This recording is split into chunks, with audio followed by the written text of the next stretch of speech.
আল্লাহ বলেছিলেন উসজুদুলি আদম, এটা পরীক্ষা হয়ে যাক যে তোমরা কে আমার প্রতি ঈমান এনেছো। আল্লাহ বলছে তাই উসজুদুলি আদম, মানে নিয়ম হলো আপনি সত্যি যদি আল্লাহর বান্দা হয়ে থাকেন তাহলে আল্লাহ যা বলবে আমি তা করব, এটা না? মানে আল্লাহ যা বলবে আপনি তা করব। এখন আল্লাহ যদি আমাদেরকে বলতেন গরুকে সেজদা করো, আমরা কি করতাম? করতাম না? করতাম। আল্লাহ বলেছেন বাইতুল্লাহ কাবা ঘরকে রেখে তোমরা চারদিকে তাওয়াফ করো, আমরা করি কি করি না? এটা কার কথাই করি?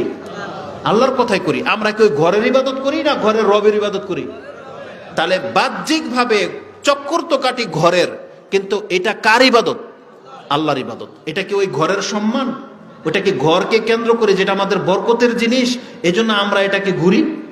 বরং আল্লাহ কোরআনে বলেছেন যে ফালিয়াবুদু রাব্বা হাযাল বাইত, তারা যেন এই ঘরের রবের ইবাদত করে।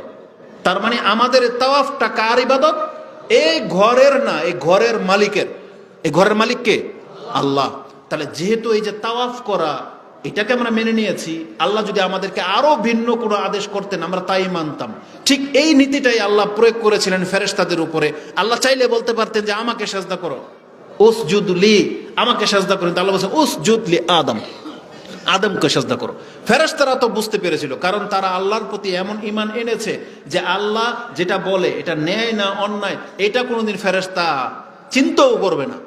শব্দটা কার? আল্লাহর। আল্লাহ বলেছে করো, ওর আর কোনো কাজ নাই, ফেরেশতাদের আর কোনো নেগেটিভ চিন্তাই আসবে না। আল্লাহ বলছে এটা এটা বাস, কোনো চিন্তা নাই, সাজদা করে ফেললো। কিন্তু ইবলিস এখানে একটু হিটলারি করেছে। ইবলিস বলল আমি মানুষকে সাজদা করব, আনা খায়রুম মিনহু, আমি তার চেয়ে উত্তম। তার এই মেন্টালিটিটা তাকে ধ্বংস করেছে। অথচ ও ভুলে গেছিল বা বুঝতে পারে নাই আদেশটা কার ছিল। তা আল্লাহ যখন বলেছে উসজুদলি আদম, সাথে সাথে ওকে সাজদা করা উচিত ছিল, কিন্তু ও এখানে থেমে গেল। আল্লাহ বলছে ইল্লা আবা ওয়াস্তাকবারা ওয়া কানা মিনাল কাফিরিন, সে অস্বীকার করলো সাজদা করতে, তার মানে সে আমার সামনে অহংকার করলো। আর আল্লাহ বলেছেন ও কানা মিনাল কাফিরিন, আর সে কাফেরদের একজন হইল। আল্লাহ কিন্তু এই কথা বলে নাই যে ইবলিস কাফের হয়ে গেল। আল্লাহ বলছেন ইবলিস কাফেরদের মধ্য থেকে একজন হইল। তার মানে যারা আল্লাহর আদেশটাকে অমান্য করে, আল্লাহ বলেছে এটা হচ্ছে অহংকার। এটা কি? অহংকার। এখন আপনি আপনার জায়গাতে আসেন। রাসূল সাল্লাল্লাহু আলাইহি সাল্লাম যে বলেছেন যে নামাজ না পড়লে এটা হচ্ছে শিরক আর কুফরির মধ্যে পার্থক্য, তার মানে ইবলিস মাত্র একটা সাজদাকে অস্বীকার করেছে। আপনি কথাটাকে গভীরভাবে নেন যে একটা সাজদাকে অস্বীকার করেছে, তাও কাকে? আদমকে। আর আমাদেরকে সাজদা করতে বলা হয়েছে কাকে? আল্লাহকে, স্বয়ং আল্লাহকে। আল্লাহ বলছে আমাকে সাজদা করো। এর জন্য আল্লাহ কি করেছেন? ওই মুয়াজ্জিনকে দায়িত্ব দিয়েছেন, এখন সাজদার সময় এদেরকে ডাকো। তখন মুয়াজ্জিন বলল হাইয়া আলাস সালাম, আসো নামাজের দিকে। আল্লাহ জানিয়ে দিলেন কেন? বলছে হাইয়া আলাল ফালাম, এটাই তোমার মুক্তি। তার মানে এই ডাকটা কি মুয়াজ্জিন নিজের পক্ষ থেকে দেয় নাকি তার এটা ওয়াক্ত, এটা তার ডিউটি? মুয়াজ্জিন কি এখন আযান দিতে পারবে? রাতে 3টা বাজে আপনাকে ডাকবে আসো ফজর নামাজ পড়ি, বলবে নাকি ওয়াক্ত হইলে? তাহলে মুয়াজ্জিনের ডিউটি ঠিকই পালন করতেছে, কারণ আল্লাহ তাকে জানিয়ে দিয়েছে এই সময়টা এখন সাজদা করার সময়, তাদেরকে ডাকো। ঠিক যেভাবে ইবলিসকে ফেরেশতাকে বলা হয়েছিল। তাহলে একটা সাজদা না করার কারণে ইবলিস অস্বীকার করলো। আল্লাহ বললেন অহংকার করলো আমার সামনে, ও কাফেরদের অন্তর্ভুক্ত হইল। এখন আসলো মানব সন্তানের উপরে। এখন ওই একই আদেশ আল্লাহ আবার মানব সন্তানকেও করলো যে আমাকে সাজদা করো। তাও কয়টা? একটা। প্রতিদিন কয়টা সাজদা ফরজ? 34টা সাজদা ফরজ। 17 রাকাতে কয়টা সাজদা? 34টা। আপনি তো 34টাকে অস্বীকার করেছেন, আর 34টা রাখেন। যদি আপনি একটাকে অস্বীকার করেন, 33টা সাজদা যদি করেন, একটা আপনি করেন নাই বা করবেন না, তাহলে আপনার রেজাল্ট এই ইবলিসের মতোই হবে। বুঝেন এটা? তার মানে আপনি 4 ওয়াক্ত নামাজ মেনে নিয়েছেন, ফজরের 2 ওয়াক্ত আপনি প্রতিদিন ছেড়ে দিচ্ছেন, তাহলে আপনার রেজাল্টটা ইবলিসের মতোই হবে। এজন্য আল্লাহ ইবলিসকে মাত্র একটা সাজদার কথা বলেছেন। আর আমাদেরকে যদি আল্লাহ 100 বলতো তাহলে 100ই করতে হইতো। ইবলিসকে ওই 100টাই করতে বলতেন, কিন্তু আল্লাহ একটা দিয়ে বুঝাতে চাইলেন আদম সন্তান তোমরা শুনে রাখো, 34টা সাজদার একটা যদি কম হয় তা তোমার রেজাল্ট ইবলিসের মতোই হবে। তার মানে ইবলিস সাজদা না করার কারণে কাফের, এটা আপনিও মেনে নিয়েছেন যে হ্যাঁ কাফের হয়ে গেল, কিন্তু কেন কাফের হইলো এটা আপনি মানবেন না? আর আল্লাহ তো স্পষ্টই বলে দিয়েছেন ইবলিস কাফের হওয়ার পেছনে একটাই কারণ, যে আদমকে সেজদা করতে বলা হয়েছিল, সে সেজদা করলো না। আর তাহলে আপনি আপনার রবকে সেজদা না করে আপনি নিজেকে কিভাবে মুসলিম দাবি করেন? এই জন্য আপনাদেরকে বলতেছি, একটা মুসলিম কখনো বেনামাজি হইতেই পারে না। আপনার চিন্তার মধ্যে সমস্যা আছে, আপনাকে হয়তো এইভাবে কেউ বুঝায় নাই, আপনি মনে করতেছেন যে নামাজ পড়া মানে ভালো কাজ, আর নামাজ না পড়া মানে এমন কোনো বিষয় না। না, নামাজ পড়া মানে মুসলিম হওয়া, নামাজ না পড়া মানে আপনি মুসলিম থেকে বের হয়ে যাওয়া। আল্লাহর এই বিধানটাকে আপনি মেনে নেন, এটাতে আপনার কল্যাণ আছে। এই সম্পর্কে কত আয়াত লাগবে, আপনার কত হাদিস লাগবে, আপনি পড়েন, সব দেখবেন আপনার খেলাফ, সব নামাজিদের পক্ষে, সব নামাজি বেনামাজিদের বিপক্ষে। এটা খুবই সেন্সিটিভ ইস্যু, আপনি জেনে নেন। আর সবচেয়ে বড় কথা কি জানেন, আপনার নামাজ যদি ত্রুটি হয় তাও আপনি আল্লাহকে দেখতে পাবেন, কিন্তু বেনামাজি কোনোদিন আপনার এই চোখে আপনি কোনোদিন আল্লাহকে দেখতে পাবেন না। একটা মজার ব্যাপার কি জানেন, ওই যে মুনাফেকরা মাঝে মাঝে নামাজ পড়তো, অল্প পড়তো না, আল্লাহ তাদের কি করবেন জানেন, একটু নূর দিবেন, একটু নূর, তারা সন্তুষ্ট হয়ে যাবে, মনে করবে কি তাহলে আমরা মনে হয় দুনিয়াতে ভালোই ছিলাম। এই এতটুকু নূর পেয়ে যখনই তারা এক কদম সামনে যাবে, নূর নিভে যাবে, নূর নিভে যাবে। আর মুমিনদের নূর টিকে থাকবে। তারা যখন পার হয়ে চলে যাবে, তখন পেছন দিক থেকে মুনাফিকরা বলবে যে অপেক্ষা করো, আমরা তোমাদের কাছ থেকে একটু নূর নেই। সেটা আপনি সূরা হাশরেও পাবেন, এবং কোরআনের আরেকটা আয়াতের মধ্যে সূরা হাদীদের মধ্যেও সম্ভবত আছে, এই নূরের আলোচনা আছে, আপনারা দেখে নেবেন যে সেখানে মুনাফিকদের কাছ থেকে নূর ছিনিয়ে নেওয়া হবে এবং মুমিনদের নূরকে তলব করবে, এবং আল্লাহ সুবহানাহু ওয়া তাআলা সেখানে একটা দেয়াল দিয়ে দিবেন। দেয়ালের এই পার হবে শান্তি, এই পার হবে শাস্তি আর শাস্তি। এই জন্য আপনি ধোঁকা খেয়ে যেন না। বেনামাজি কোনোদিন আপনার চোখে আপনি আপনার রবকে দেখতে পাবেন না। আর একজন নামাজি যত বড় পাপী হোক, সে তার নিজের চোখে তার রবকে দেখতে পাবে। রাসূলুল্লাহ সাল্লাল্লাহু আলাইহি ওয়াসাল্লাম একদিন ফজরের নামাজ সম্পর্কেও তিনি এই কথাটাই বলেছেন। একদিন বসে আছে, তখন পূর্ণিমার চাঁদ স্পষ্ট উঠেছে। রাসূল সাল্লাল্লাহু আলাইহি ওয়াসাল্লাম চাঁদের দিকে তাকালেন এবং বললেন, সাতারাউনা রাব্বাকুম ইয়ানান, তোমরা তোমাদের রবকে একবারে সচক্ষে দেখতে পাবে, যেভাবে তোমরা আজকে চাঁদটাকে দেখতে পাচ্ছ। রাসূল তারপরে বলেছেন, যে চায় যে সে তার রবকে দেখবে, তাহলে সে যেন সূর্য ডোবার আগের সালাত আর সূর্য ওঠার আগের সালাত যেন কোনোদিন না ছাড়ে। বলেন তো, সূর্য ডোবার আগের সালাত কি? মাগরিব, আসর।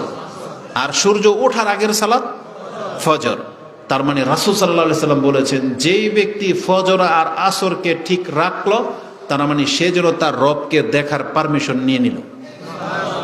এটা ইমাম বুখারী কোট করেছে। এই জন্য ফজর নামাজকে ঠিক করেন, আসরের নামাজকে ঠিক করেন। এই দুইটা নামাজকে কেন আপনাকে বলা হয়েছে? কারণ এই দুইটা নামাজের ক্ষেত্রে মানুষ সবচেয়ে বেশি অলস। আর যার এই দুইটা ঠিক হয়ে যাবে, বাকি তিনটা অটোমেটিকলি তার ঠিক হয়ে যাবে। এখানে উদ্দেশ্য শুধু দুই রাকাত না, দুই ওয়াক্ত নামাজ না, উদ্দেশ্য এখানে 5 ওয়াক্ত নামাজই। কিন্তু যেই নামাজটা সবচেয়ে বেশি কঠিন, মুনাফিকদের জন্য কঠিন, ওই দুইটা নামাজ মুমিনদেরকে বলা হয়েছে, তোমরা এই দুইটাকে নিজের জীবনের জন্য বাধ্যতামূলক করে নাও, তাহলে কিয়ামতের মাঠেই তোমরা তোমার রবকে দেখতে পাবে। জান্নাতে আল্লাহকে দেখতে পাবেন, এটা তো সবাই জানেন, জান্নাতে গেলে। কিন্তু আমি আপনাকে বলতে চাচ্ছি, আপনি আর আমি ইনশাআল্লাহ হাসরের মাঠে আল্লাহকে দেখতে পাবো। কারণ এই সম্পর্কে লম্বা হাদিস আছে। সেই হাদিসগুলো আপনি চাইলে ইমাম মুসলিমের ইমানের অধ্যায় থেকে 83 নম্বর অধ্যায়, না 80 নম্বর অধ্যায়, 81 নম্বর অধ্যায়, 83 নম্বর অধ্যায়, 84 নম্বর অধ্যায়, হাদিস হচ্ছে 340, 341, 343। এই হাদিসগুলো পড়েন ইমানের অধ্যায়। জিসরে জাহান্নাম, জাহান্নামের উপর দিয়ে যে পুল, সেই পুলের বর্ণনার মধ্যে বিস্তারিত আলোচনা আছে। আর শুরুই হয়েছে আল্লাহকে দেখা কে নিয়ে। সাহাবীকে জিজ্ঞেস করা হয়েছিল, হাল নারা রাব্বানা ইয়াউমাল কিয়ামা, আমরা কি আমাদের রবকে কিয়ামতের মাঠে দেখতে পাবো? বলাই হয়েছে। সে কে আসছে? ও হ্যাঁ, ও যেহেতু আমাদের আরেকজন আলোচক চলে আসছে, তো আমাকে বলা হয়েছিল 5 মিনিট। আলহামদুলিল্লাহ আমাদের ওয়াক্ত শেষ বা সময় শেষ। আমি জাস্ট আপনাকে মুসলিম ভাই হিসেবে এতটা বলবো, আমি আর আপনি ধরেন অসৎ, পাপী, পাপ আছে, আমরা অতটা ভালো কেউ না, কিন্তু আমাদের পরিচয় কি হইতে হবে? বলেন না, পরিচয় কি হইতে হবে আমাদের? মুসলিম। এর অপর নাম কি? নামাজি। অপর নাম কি? নামাজি। মানে মুসলিম, ইমানদার আর হচ্ছে নামাজি, একই কথা। যখন একজন ব্যক্তিকে বলবেন লোকটা নামাজি মানে কি, আপনি ধোঁকা খেয়ে যেন না যে নামাজি মানে সৎ না। নামাজি মানে হচ্ছে মুসলিম, নামাজি মানে হচ্ছে মুমিন। এটা হইতেই হবে তাকে, কারণ নামাজ ছাড়া তার ইসলাম টিকবে না। আল্লাহ আপনি যত কাজ করেন, ভালো করলে শাস্তি নেকি পাবেন, খারাপ করলে শাস্তি পাবেন। আপনি কি কথাটা বুঝছেন? নামাজ হচ্ছে বিচার নেওয়ার মাপকাঠি, মানে আল্লাহ কোনো বেনামাজির কাছ থেকে হিসাবই নিবেন না যে তুমি কি করছো। একটা নামাজি মানে মুসলিম নামাজি হইলে তখন আল্লাহকে হিসাব নেবে, আচ্ছা ঠিক আছে তোমার হিসাব কিতাব দাও। যেমন আল্লাহ বলেছেন কোন কাফেরদের জন্য আল্লাহ দাড়িপাল্লা কায়েম করবেন না। এই জন্য আল্লাহ সুবহানাহু ওয়া তাআলা কিয়ামতের মাঠে একজন মুসলিম ব্যক্তির ঈমানকে পরীক্ষা করবেন সিজদা দিয়ে, মুখ দিয়ে না। আল্লাহ বলবে না একে কে মুসলিম হাত তোলো, আল্লাহ ওটা বলবে না। আল্লাহ ডাইরেক্ট সেখানে পরীক্ষা নেবেন। কিভাবে? এই যে আল্লাহ বলেছেন যে আমি পরীক্ষা করব তোমাদেরকে। আল্লাহ সেদিন তার পায়ের গোছা উন্মুক্ত করে দিবেন এবং বলবেন যে মুসলিম সে আজকে আমাকে সেজদা করে দেখাও। আর ওই দিনই এই সেজদা ওই ব্যক্তি করতে পারবে যারা দুনিয়াতে সেজদা করেছিল। আপনি কথাটাকে বুঝেন না কেন? যারা দুনিয়াতে সেজদা করেছিল সেই দিন হাসরের মাঠে আপনি আল্লাহর কাছে সেজদা করতে পারবেন, এটাই প্রমাণ করে যে আপনি মুমিন। তারপরে বিচার শুরু হবে, তার আগ পর্যন্ত কোনো বিচার নাই। আর যারা সেজদা করতে পারবে না তাদেরকে আল্লাহ জিজ্ঞাসা করবে না তুমি কয়টা হজ করেছো, কয়টা যাকাত দিয়েছো, দুনিয়াতে কোন উল্টাইছো, জিজ্ঞাসা করবে না। তাকে টেনে নিয়ে জাহান্নামে ফেলে দেওয়া হবে। আর জিজ্ঞাসা যাদেরকে করা হবে তারা সেজদায় পড়ে আছে, তাদেরকে আল্লাহ বলবে মাথা উঠাও। তার প্রথমেই আল্লাহ সুবহানাহু ওয়া তাআলা নিজের চেহারাটাকে আগে দেখাবেন যে আমি হচ্ছে তোমাদের রব, এবার আসো আমার সাথে জান্নাতের দিকে চলো। তখন আল্লাহ আমাদেরকে নিয়ে ওই পুলসিরাতে জাহান্নামের কিনারায় দাঁড় করে দিবেন। এখন আল্লাহ বলবেন তোমরা আমার বান্দা প্রমাণ হয়ে গেছে, ওই যে দেখো জান্নাত, এবার তোমরা ওই পারে গিয়ে দেখাও। তবে তোমরা যদি পাপ করে থাকো আমাকে দোষারোপ করতে পারবে না। এখন তোমার পাপের কারণে তুমি শাস্তি পাবে, আমি আল্লাহ তোমাকে জাহান্নামে ফেলবো না, যা ওই তো জান্নাত, যাও তুমি চলে যাও।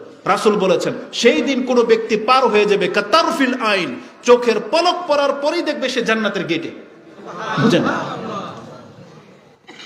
কেউ তো বিজলির গতিতে। আর আমরা যারা পাপ হয়ে গেছে, আল্লাহ যদি আমাদেরকে রহম না করে তাহলে সেখানে উদ্ধার করার মতন কোনো বাবাকে আপনি সেই দিন খুঁজে পাবেন না। আল্লাহ তুমি আমাদেরকে হেফাজত করো। আল্লাহ আমাদেরকে তোমার বান্দা হিসাবে কবুল করো। মরার আগ পর্যন্ত যেন আমরা তোমাকে সেজদা করে মরতে পারি, আল্লাহ তুমি আমাদেরকে কবুল করো। ওয়াজুনুবনি ওয়া বানিয়া নাবুদাল আসনাম, আল্লাহ তুমি আমাদেরকে আমাদের সন্তানদেরকে আল্লাহ পুতুল পূজা থেকে বাঁচিয়ে দাও। রব্বি জাআলনি মুকিমাস সালাতি ওয়া মিন যুররিয়াতি রব্বানা ওয়া তাকাব্বাল দুআ, আল্লাহ তুমি আমাদেরকে এবং আমাদের সন্তানদেরকে আল্লাহ নামাজি বানিয়ে দাও। এটা বেশি বেশি পিতামাতাদেরকে করা উচিত। আল্লাহর কাছে আমরা দোয়া করি আল্লাহ তুমি আমাদেরকে এবং আমাদের মুসলিম ভাইদেরকে এবং প্রত্যেকটা ঘরকে আল্লাহ তুমি নামাজ হিসেবে কবুল করো। আমাদের ভুল ত্রুটিগুলো আল্লাহ মাফ করো। আমরা অনেক বেশি জুলুম করে ফেলেছি, আল্লাহ তুমি আমাদের এই পাপগুলোকে তোমার দয়ায় ক্ষমা করে দাও এবং বাংলাদেশের এই ফিতনা থেকে আল্লাহ তুমি মুসলিমদেরকে হেফাজত করো। আমিন ইয়া রাব্বাল আলামিন। আসসালামু আলাইকুম ওয়া রাহমাতুল্লাহি ওয়া বারাকাতুহু।